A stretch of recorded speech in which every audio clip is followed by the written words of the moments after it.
exercises prerogatives of mercy towards 53 convicts. Nigerian Air Force airstrike mistakenly hit Sokoto communities. Many casualties recorded. Nigerian Navy intercepts boat laden with 100,000 liters of stolen crude. Promises to intensify efforts against oil theft. On the foreign scene, African Development Bank approves 28 million euros to boost energy access across Africa. Good evening, the major reports. I am Babatunde Fanowo. Osun State Governor, Senator Adeleke, has exercised prerogative of mercy towards 53 convicts, 7 various convictions within the Nigerian Correctional Service. This is contained in a statement by the spokesperson to the governor, Malam Olawale Rashid, adding that in line with the recommendation of the State Advisory Council on prerogative of mercy, the governor has deemed it fit. He said that the letter of communication dated December 24, 2024, and which has since been received and acknowledged by the relevant prison authorities. The governor, in accordance with the said recommendation, granted pardon to some inmates convicted of simple offenses. In the meantime, a Nigerian Air Force airstrike intended to neutralize Lakurawa terrorists mistakenly hit 2 communities in Silaman local government area of Sokoto State, killing some residents. This is just as terrorists attacked a military base in Borno State with armed drones, injuring 5 members of the troops.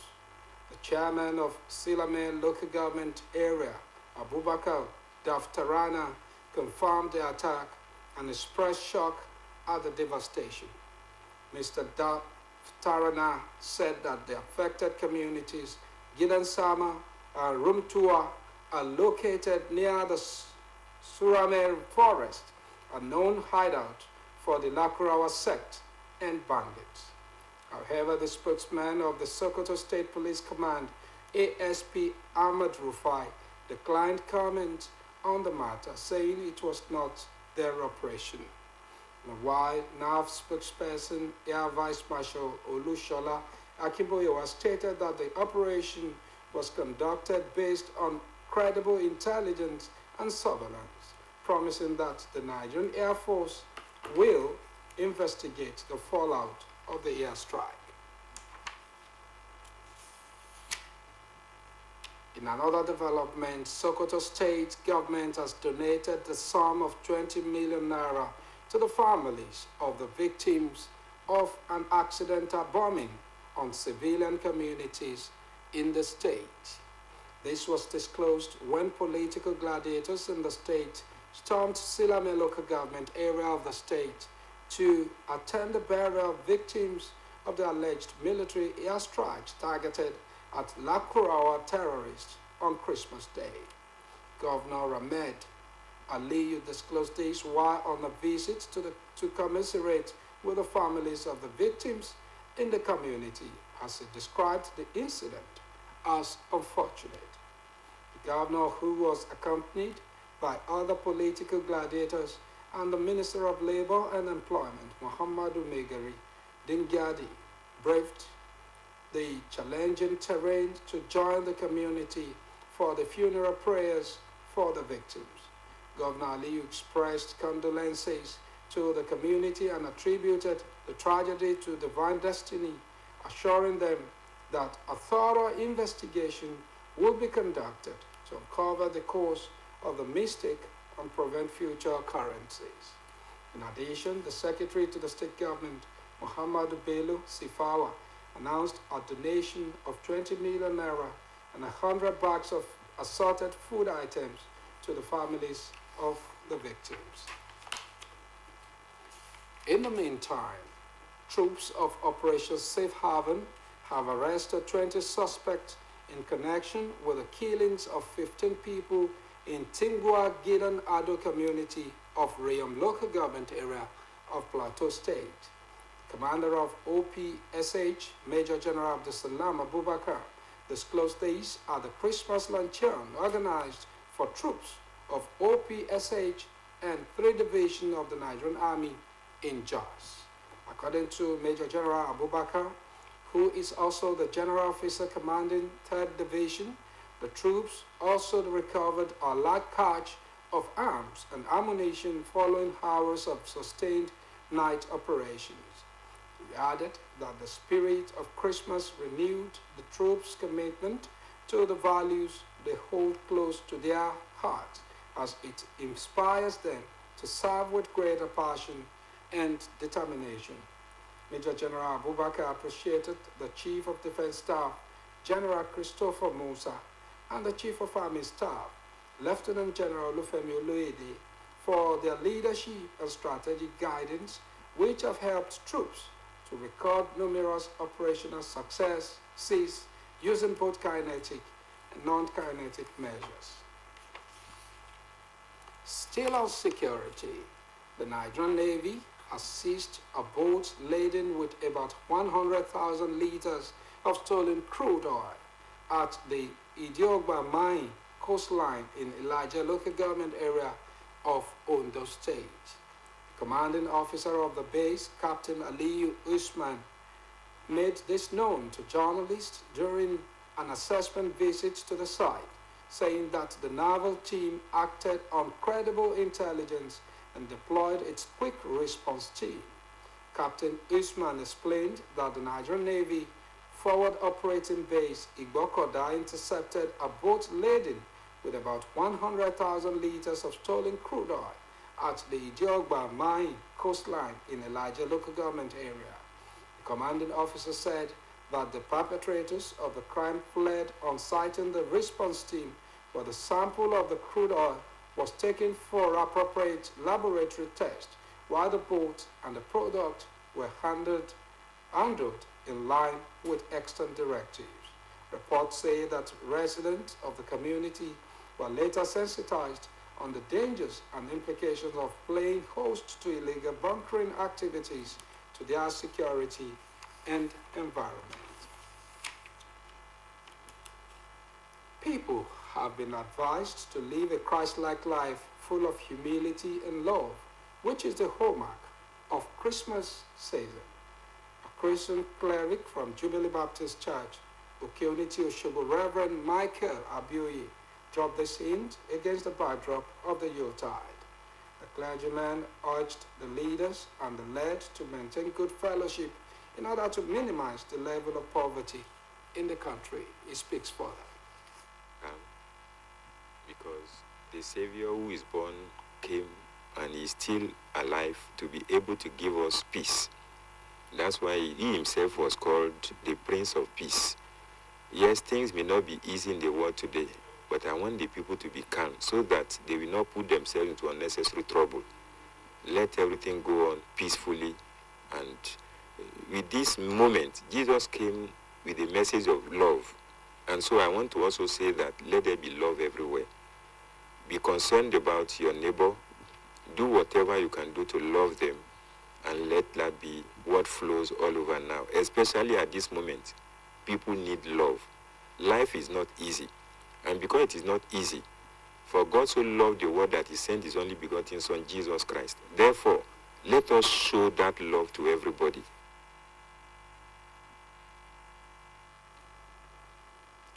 The beneficiaries of the Imole Free Trade Ride in the state have showered encomiums and prayers on Governor Ademola Adeleke for his commitment to the delivery of good governance to the people.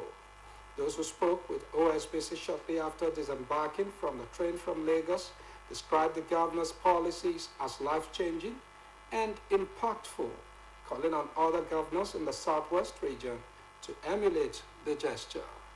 Our reporter, Oluchi Amda, completes the story.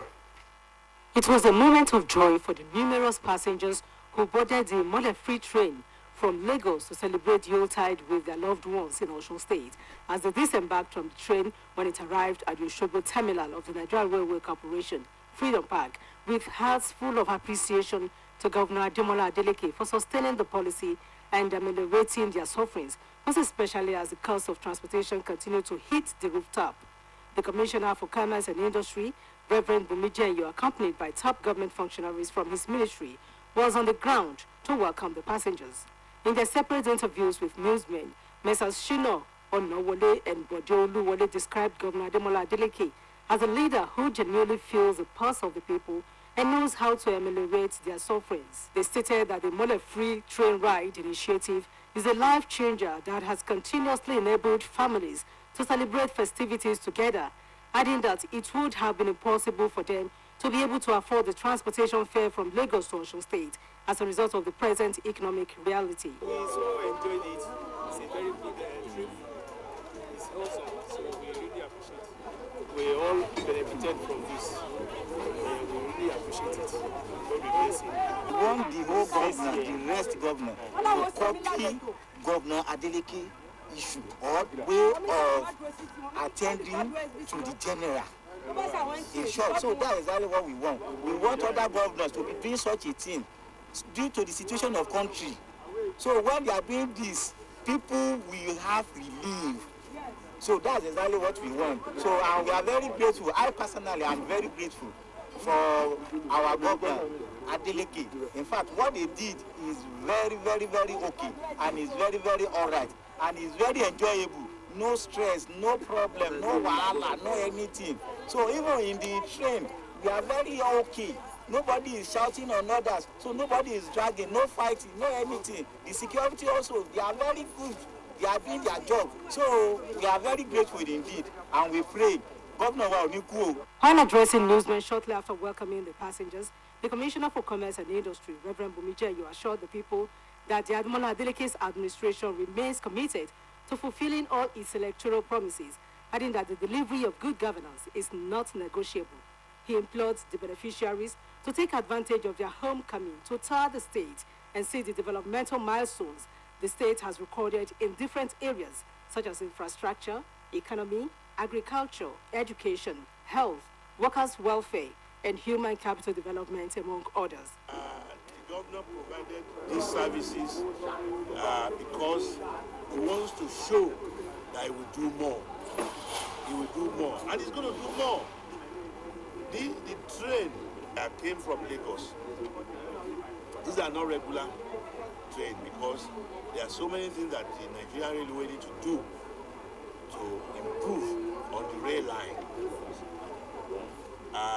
especially with this new arrangement that they did from Lagos to Ibadan, because it's a new innovation, a new train line, and that must be extended to Osun. And I must assure you, Mr. Governor is looking at having a metropolitan train in future. The money-free train ride is also expected to convey passengers from Lagos to Osun State on Tuesday next week for the New Year celebrations.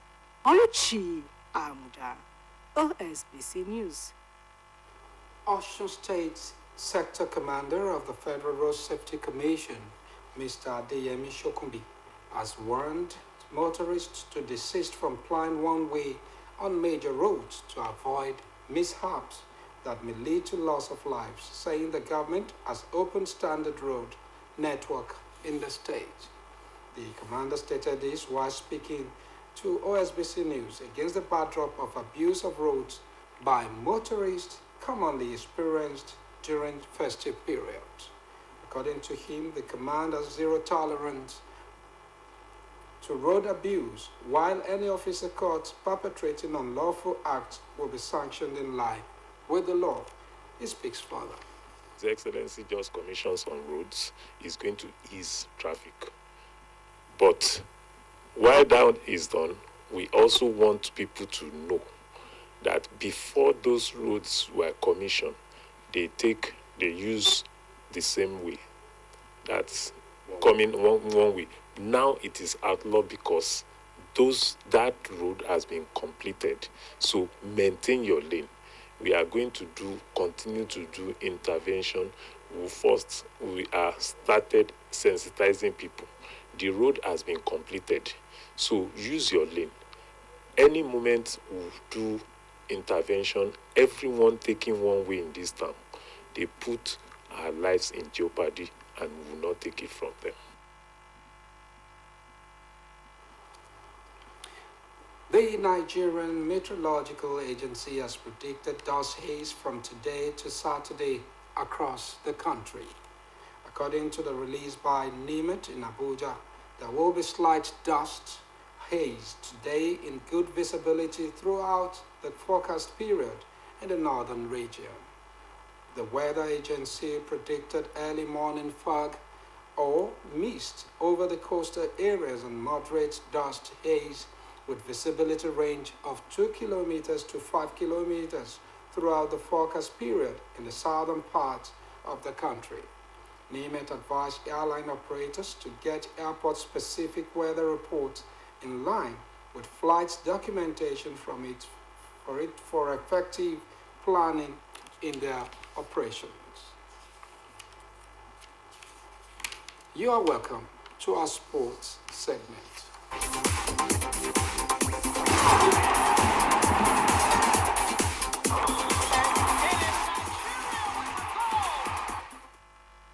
The president of the Nigeria Football Federation, Alhaji Ibrahim Guzo, has assured Nigerians that the Super Eagles will qualify for the 2026 FIFA World Cup that is set to take place in Mexico, the United States of America, and Canada.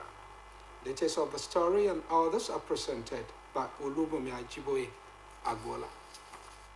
Speaking at the final of the Sokoto State Football Association Chairman Cup held at the Gigian Memorial Stadium in Sokoto, Alhaji Guso emphasized the importance of collective effort in ensuring Nigeria's participation in the global football event. He warned that missing 2 consecutive World Cups would be detrimental to the country's football ambitions, adding that the qualification of the Super Eagles for the 2026 World Cup is a priority for the NFF and all football stakeholders, calling on everyone to unite in support of the nation. The president of the NFF also reiterated his commitment to grassroots football development, which he described as essential for the growth of the sport in Nigeria. Identifying and nurturing young talent will ensure the future success of the national teams. In another development, the chairman of the Nigerian Premier Football League, Benga Elegbele, has promised improved MPFL next season. The former chairman of Sunshine Stars said the MPFL will attract sponsors into league and some adequate measures must be put in place, adding that an upward review of players' salaries will also be considered. He stated that the MPFL has started with the reduction of 3 points from any erring team and financial punishment to ensure that the visiting teams are not intimidated.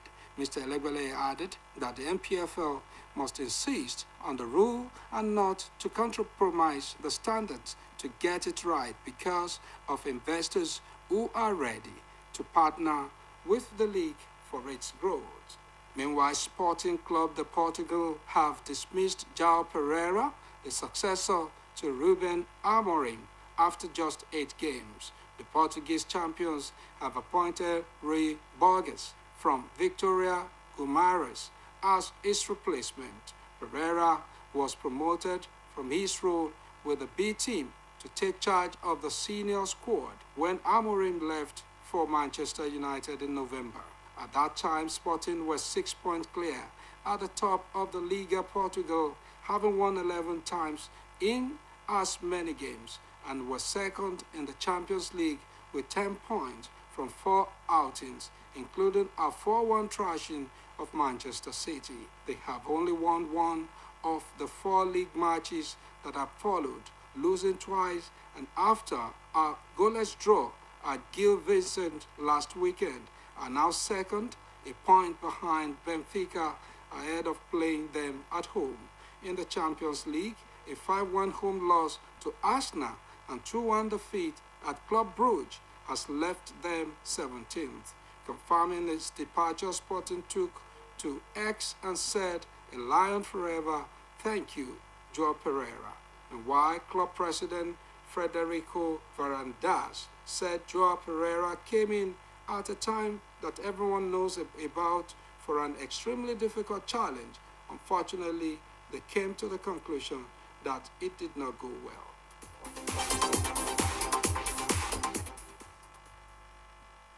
And on the foreign scene, the African Development Bank Group has approved funding worth 28 million euros to build solar power plants in Gassi and Lamaji, Chad. Olubumi Ajiboye is our guide on this. Directors of the AFDB. It is part of the bank's Desert to Power program to increase energy access across Africa. It said the funding includes 20 million euro in direct support, combining a loan and a grant from the Sustainable Energy Fund for Africa, plus 8 million euro in financial guarantee that are to be shared equally between the African Development Fund and the Green Climate Fund, which both contribute 4 million euro each to support the clean energy project. The board indicated that the project is part of Chad's Desert to Power plant to increase power supply by 20% and pave the way for the country's energy transition from expensive, polluting fuel-based power to clean energy. Vice President of the Power, Energy, Climate and Green Growth Complex, Kevin Karuiki, said the Gassi and Lamaji solar project is a landmark development that underscores Chad's strong commitment to this transition to renewable energy under the Desert to Power initiative, and the bank's continued committed to supporting transformative clean energy projects also drives local economic growth and strengthens the country's energy security across the continent. 5 terrorists have been killed in an Israeli strike on their vehicle in Gaza, with Israeli military saying it had targeted a terrorist cell. According to a statement from their employer, Al Code, a missile hit the journalist broadcast truck as it was parked in the Nuseirat refugee camp in central Gaza. It was gathered that the victims were working for a Palestinian TV channel affiliated with Islamic Jihad, whose militants have fought alongside Hamas in the Gaza Strip and took part in the October 7, 2023 attack on Israel that sparked the war in the Palestinian territory. Meanwhile, the Israeli military said in its statement that it conducted a precise strike on a vehicle with an Islamic Jihad terrorist cell inside the area of Nuseirat. It added that before the strike, numerous steps were taken to mitigate the risk of harming civilians. In a later statement naming the 5 killed, the military said intelligence had confirmed that the individuals were Islamic Jihad operatives posing as journalists. However, the Committee to Protect Journalists Middle East arm said the organization was devastated by the report that 5 journalists and media workers were killed inside their broadcasting vehicle by an Israeli strike. At least 38 people have lost their lives and 29 injured in an Azerbaijani airliner crash near the city of Aktau, Kazakhstan. According to officials, the ill-fated airplane was carrying 67 people while en route from Baku, the Azerbaijani capital, to Grozny in Russia's Chechen Republic, and made an emergency landing approximately 3 kilometers from Aktu, Kazakhstan. Deputy Prime Minister of Kazakhstan, Kanat Bozumbayev, disclosed that 29 survivors, including 2 children, were rescued from the wreckage, with 11 of the survivors are reportedly in critical condition. Meanwhile, Azerbaijani President Ilham Aliyev expressed deep sorrow over the tragedy, offering condolences to the families of the victims and wishing a speedy recovery to the injured, as he declared today a national day of mourning in Azerbaijan. Kremlin spokesman Dmitry Peskov told reporters that Russian President Vladimir Putin spoke to Aliyev on the phone and expressed his condolences. Speaking at the Commonwealth of Independent States meeting in St. Petersburg, President Putin also said that Russia's emergency ministry sent a plane with equipment and medical workers to Kazakhstan to assist with the aftermath of the crash. Kazakhstani, Azerbaijani, and Russian authorities said they were investigating the crash.